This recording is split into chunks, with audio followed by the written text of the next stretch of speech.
Hi, welcome to Healing the Gap. I'm your host, Josh, and with me today is Carey Gibbons from the Northeast Ohio Coalition for the Homeless and also recent recipient of the 2022 LGBTQ Plus Heritage Day Award. Carey, how you doing? Welcome. Welcome Thank back, you. actually. Yes. Thank you, Josh. Appreciate you having me here. It's wonderful.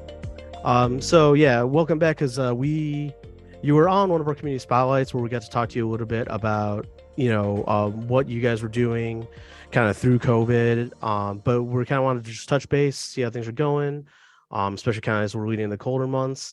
But just kind of as a refresher, if you want to just like let people know, like, what is it you guys do and sort of like your role there. Yeah, absolutely.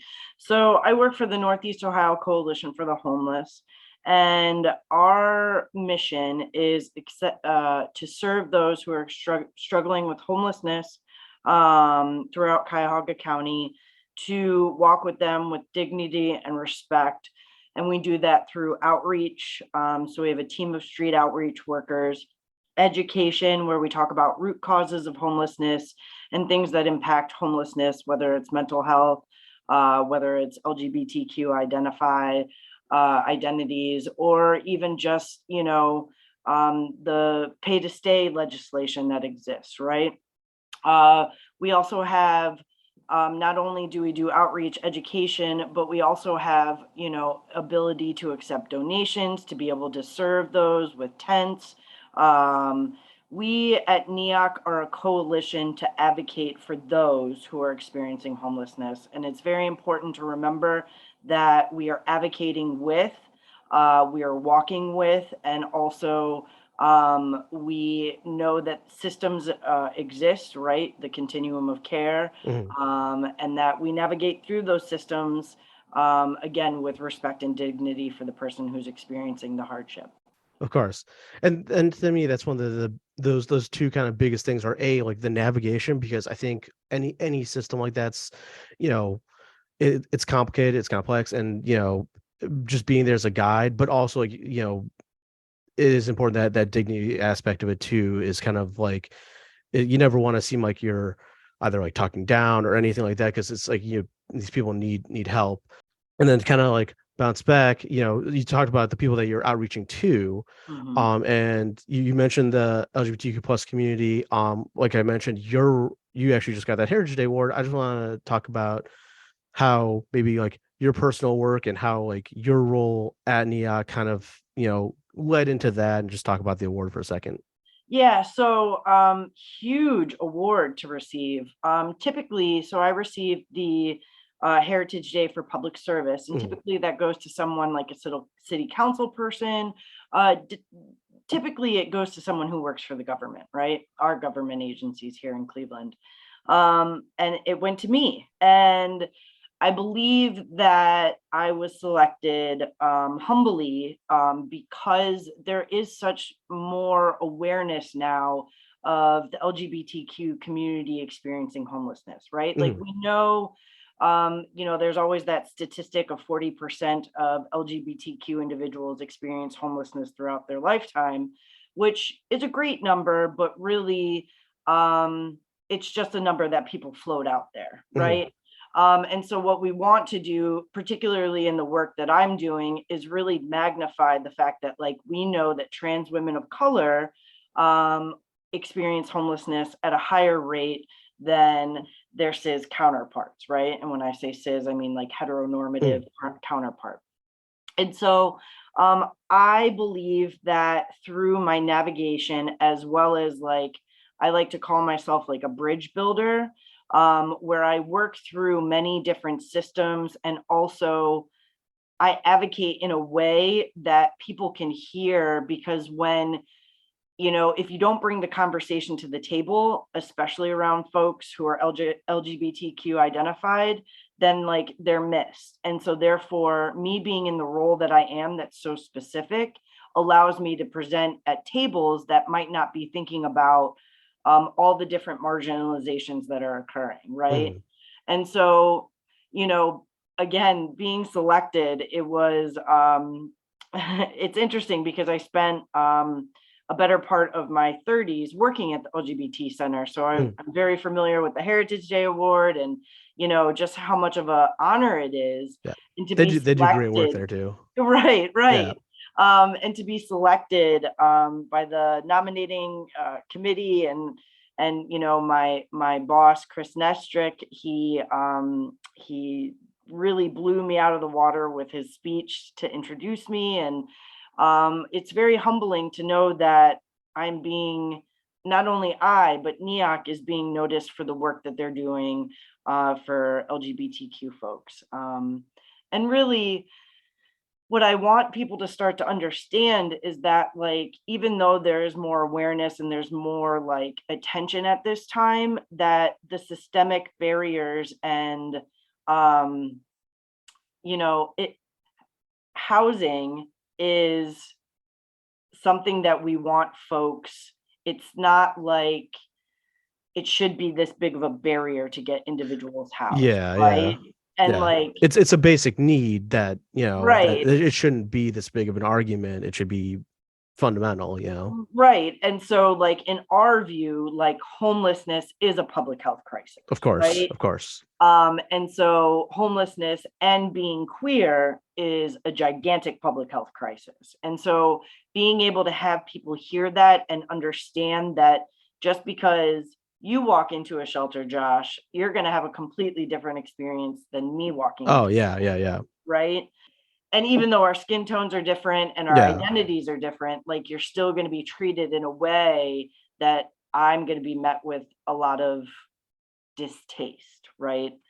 And so really working to continue building alliances and building better ways to navigate, because again, in the system, like, you have to tell your story by the time you enter shelter. You talk to 4 different people and retold each thing that's happened to you. And so we want to start to figuring out ways of minimizing that trauma, not only for the individual, but also the secondary trauma aspect as well. So, NEOCH is really, I am so honored and privileged to be able to work for NEOCH. When I first started, I actually started in the height of the pandemic, May 17th of 2020. And it was like, let's go, right? Like, hit the ground running. Yeah, like, here's your protection, here's your masks and your face, and here's some goggles, and here's some gloves, and here's things to sanitize your car. And it was very much a group effort of our outreach team, and I really am grateful for that, because I think walking through that together as a team really has enabled us to continue doing great work. And I will say that during COVID, there were things that opened up. Like, we had a lot of hotels, the Days Inn. Yeah. I remember you. There was a hotel stay over at the Ramada, which ended up being, terrible. But we don't have to get into that. Anyway, so the thing is that we saw in COVID that having decongregated shelter experiences led to more successful outcomes as far as getting people housed. And so reflecting upon that and seeing that, when you have emergency funding that can be allocated in a way where shelters are decongregated, we can create better outcomes for the individuals who are suffering with homelessness, right? I mean, that makes sense. Yeah. Right. And when you're decongregated and you're in a place where you can reach so many different of your clients, then your wraparound services become more accessible because your clients are more accessible, right? And I wish that we could keep that going. And unfortunately, with CARES Act money running out, like, we are now back to congregated shelter living. And it's just a matter of really figuring out how to serve the LGBTQ community with providing, hopefully, some options of decongregated living. But I'm not again, we're a coalition, so we're not a shelter provider. So it's I mean, Well, so it's providing that group, but it's like a small piece of the puzzle. But everyone's got to kind of pull their weight with it. yeah, Which I was gonna say, like it's important. Like with first off, by the way, obviously congratulations on the award. You're thank you, very deserving of it. thank you. Um, and yeah, that type of mediation is like kind of absolutely necessary, especially if you're talking about like having those better outcomes. Um, but yeah, just completely vital, and like can't thank you guys enough. But yeah, like it's both your kind of like your role within that coalition, then the coalition's role within the kind of like task that you guys have to Mm-hmm. have it all kind of come full circle. Um, so kind of shifting gears here, a big reason that we definitely want to talk to you today was, um, and especially kind of that we brought up COVID a little bit, coming back with that is it's obviously it's getting colder out there. We're at the tail end of November. Mm-hmm. um are there any sort of like initiatives, programs, kind of like I said, building off that idea of being a coalition too, Yeah, that you guys are like enthusiastic about, want people more like be more aware of, yeah. or just anything you want to like talk about in that aspect? And I was saying COVID too because there's also like long COVID and in the city Mhm. and stuff like that. So it's a rough it's I mean, obviously people in those situations, it's a unpleasant situation to begin with, but this time of year it doesn't get any easier. So Yeah. if there's anything you want to kind of bring up about that. Yeah. So during the winter months, which is typically November through about April, depending on how Cleveland goes as far as winter. But there are alternative shelters that open. The Metanoia Project, they offer 30 beds between two different sites. So the one site is at Franklin Circle Church, and the other site is at Bethany Church, and each have 15 beds available from 6 p.m. to about 7:30, 8 a.m. And they'll provide you a meal, a safe, warm place to stay, and showers, right? And this is low barrier, like you don't need an ID to get in, you don't need to go through coordinated intake. You just show up at 6 and walk in the door, and then you have somewhere safe and warm to stay the night. The hard part is that during the day, it's like, where do you go? So, like, Mm. again, when we get into our polar vortex temperatures, the rec centers open up during the day. The LGBTQ center has in the past been a cooling and warming center. So there are definitely places for folks to go during the day. You can head over to Bishop Cosgrove, which is on Superior and 17th, and they provide 2 meals a day there, breakfast and lunch. So you can hang out there for a couple hours as well. And so really, so that's one project that's happening. Again, that's a Metanoia project. There's Radical Hospitality and Denison UCC, which is at 9900 Denison Avenue. And they're also another alternative shelter, very low barrier. And they have about 25 beds there. And so again, you get a meal, get a shower. I'm not sure about laundry services, but you definitely get a meal and a warm place to stay. And then Denison UCC, I believe, Monday through Friday from 10 to 1 serves lunch as well. Okay. So that's out there. So if you get that far out west, you'll be able to receive resources that way. And again, we have outreach workers going out there who are able to connect with the folks who are there to see whatever kind of housing vouchers they might need. But the winter months are very challenging. And we, at NEOCH, we get boots in. So we get new boots every winter, and then we disperse them out to the individuals who need them. We also have a lot of coats that we provide folks. And we try our best to like provide warm stuff, right? Mm.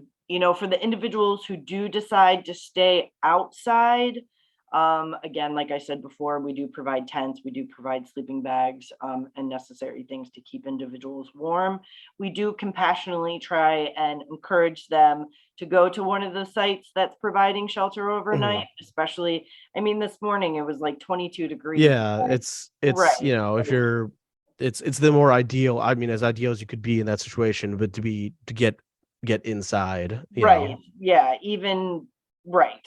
And so, and again, there are factors that influence a person whether or not they do want to go inside. Mhm. But for the most part, when the alternative shelters are open and they're low to no barrier, and you don't really have to disclose much, and if you're struggling with mental health issues or addiction, like those aren't going to prevent you from entering. Mhm. So it's a really good resource, especially for the winter months. And, again, with, the seasons, there's drives happening, there's coach drives, there's food drives, there's, a lot of resources that pop up around this time.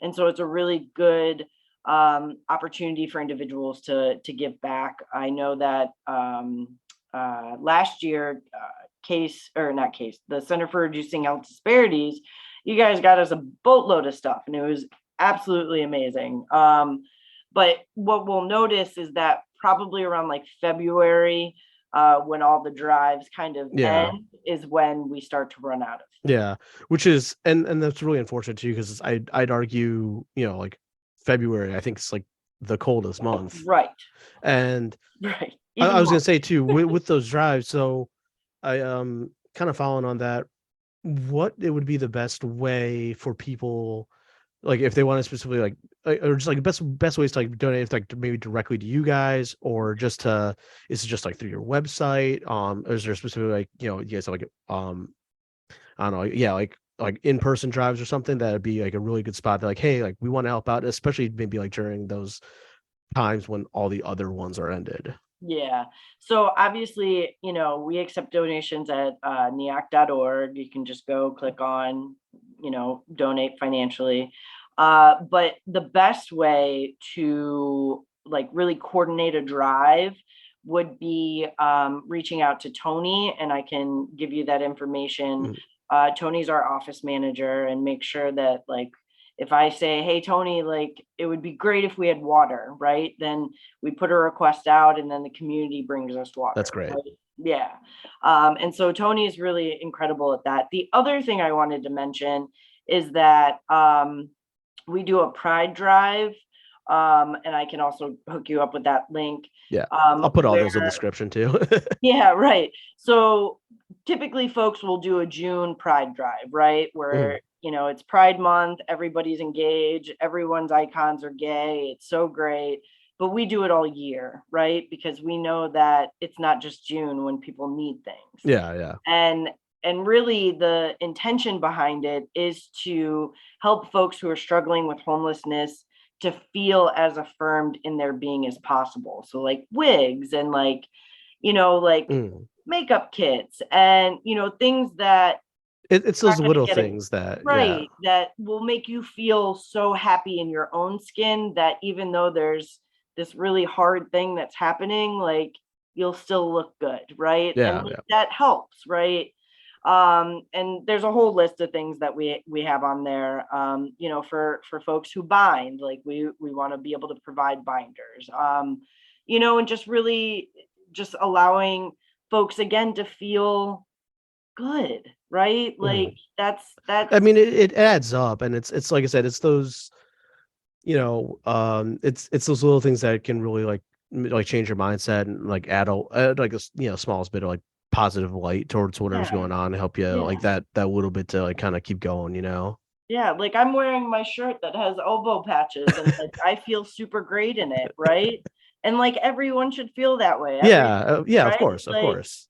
and even if they, are staying at 2100 or Norma Har, right? Like Mhm. and that really helps in people's motivations and like their ability to see like okay, like I can get through this, I can show up, right? Mhm. And Yeah, so like that being affirmed isn't mutually exclusive from from this, from whatever your right, situation is. They shouldn't be. It's right, yeah, exactly, yeah, yeah, perfect, perfect. love it. We you kind of brought it up a little bit ago, but you brought up all these great resources, locations, and shelters. But are there any like policies or anything in place they're dealing with, like, you know, like we just talked about it too a little bit. It's a complex thing to navigate. Mhm. Is there anything that's, maybe hindering maybe those or any programs you guys have got going on? Like, just I know sometimes that's a big question, but just anything you could kind of like shed some light on or just like want to make people aware of.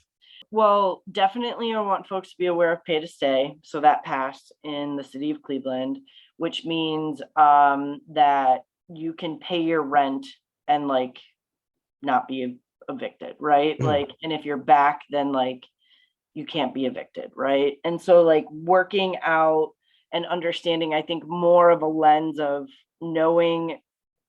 I think a lot of times what ends up happening is a renter doesn't know all of their rights. mhm, And so that leads into the problem where the landlord will like unlawfully evict, and therefore that person has landed into the homeless system. And so I think a lot of times, like particularly now, like with Bibb and his administration, I feel very hopeful.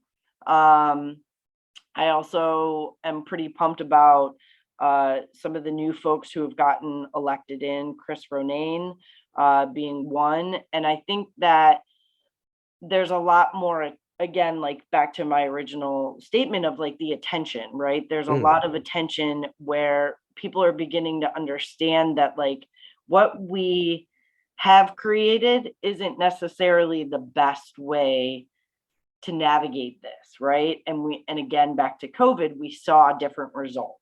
yeah. And working collectively to understand that, you know, like for example, what it costs to become a shelter, right? And like the all the things like the fire department comes in and like all the things that need to be done to make sure that like you're safe. And that's fantastic, but like no nonprofit is going to have that funding to make sure that there's a sprinkler system or make sure everything, like. And so just understanding that there's these large gaps between like providing shelter and what is needed Mm, to do so. And so really learning that, there's ways to make things happen in a holistic way. And a lot of times the policies don't support that. um, and I will say, like, as far as the city of Cleveland is concerned, there are a lot more benefits for LGBTQ folks, right? There are supportive policies around, like, there's no conversion therapy, like, that's been banned, and, like, really honoring the individual. But the reality is that, um, yeah, I always say some other states and cities aren't so, correct. lucky, with that. Right. Yeah. And a lot of times when it comes to policy making around homeless folks or LGBTQ folks who are homeless, there's just such a stigma. And, like people don't want to touch it. Right. And that doesn't mean all. I'm just saying like the stigma of homelessness is real. And therefore, like I had a conversation the other day where I had to just keep saying, like, homelessness is a public health crisis, right? And so is racism. And if you look to see the people who are impacted the most by homelessness, racism is very pervasive in that. Mhm. And so really just working to, again, at NEOCH, we want to eliminate the root causes of that, which is racism, which is, Yeah. homophobia, transphobia, Yeah. right? I mean, they're all like, social determinants of health to begin with. Right, So it's like that, right. they Yeah, all interlink with each other. So it's, yeah, going after the root causes. It's instead of just trying to fix. I think sometimes too, like with policy, where it's, trying to just cure kind of the symptom, not right. the what the actual ailment is. Right, exactly, exactly. And so, for me, like I'm not a policy person, let's just be honest. So I'm kind of fumbling this, but that's all right. But the reality is like we want more policies in support of our folks, right? We want more affirmations, and we want more dignity, and we want, the barriers to be less so that people can access housing in a reasonable amount of time, and not have to live in a neighborhood in which they don't want to live, right? And so that there's all these like, the price gaps of rent right now, like we can't make the landlord stop, right? And we can't change HUD and their guidelines because they're like, this is what it is. So it's just this Like clog right now. delicate ecosystem, but it's Right. like you gotta like, Yeah. you And know. like I don't have enough plant food for it.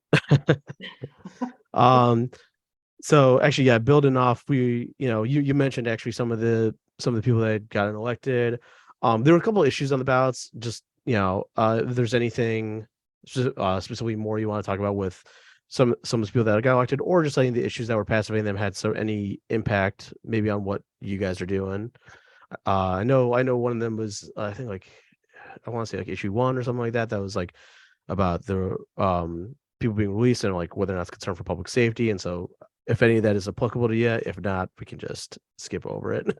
I do want to say that, being someone who works with folks who have, youth who have been in juvenile detention centers, or, older adults who have been released, like, the fact that you paid your debt to society, right? And now you're coming out and now you're experiencing another marginalization as well as like stigma.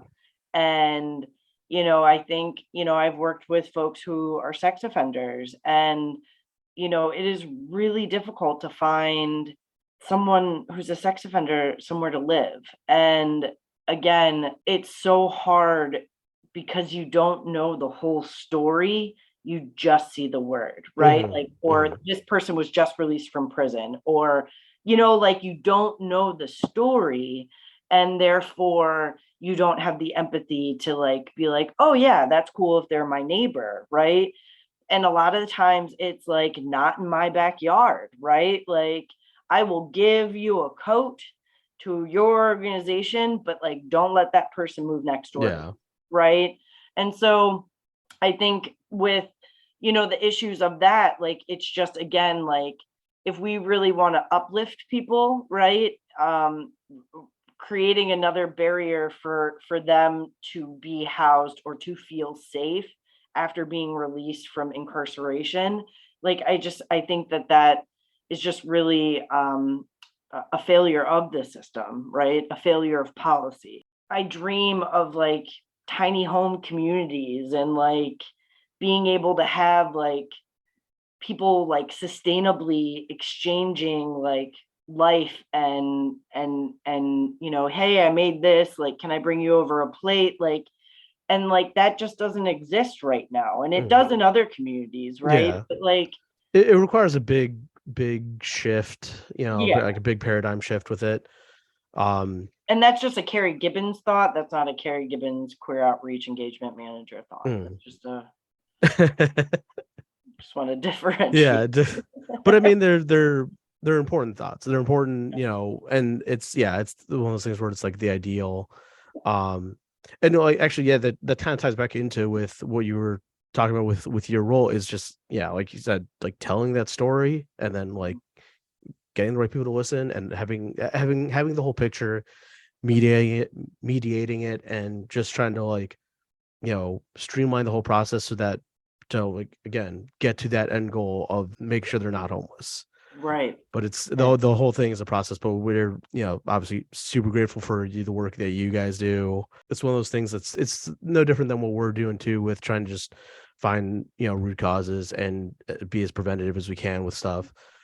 that's Before we also wrap up, is there why any, I'm that's sorry. also why I love being a part of the CBRN. CBRN, yeah, Yeah. that's what we're Yeah. out to do. Yeah. And help make that same thing, being a bridge.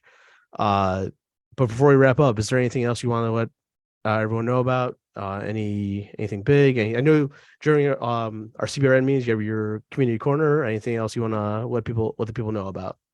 Just this holiday season, like get out and have conversations, maybe go and serve a meal, and really talk to the folks who are experiencing hardship, and a lack of community. And I think too, like, know that homelessness doesn't take a vacation, and keep trying to find ways to creatively and collectively donate. And also, I'm gonna shout out the Pride Drive, and I'll send Josh that link to get that to y'all. So thank you, everyone. Thank you. And check out our website, and we have great webinars, and we have great, educational sessions, and, give me a call and we could chat it up too. And thank you. Sounds great. Yeah, we'll put all that in the description. Carey, thank you for your time. Really appreciate it.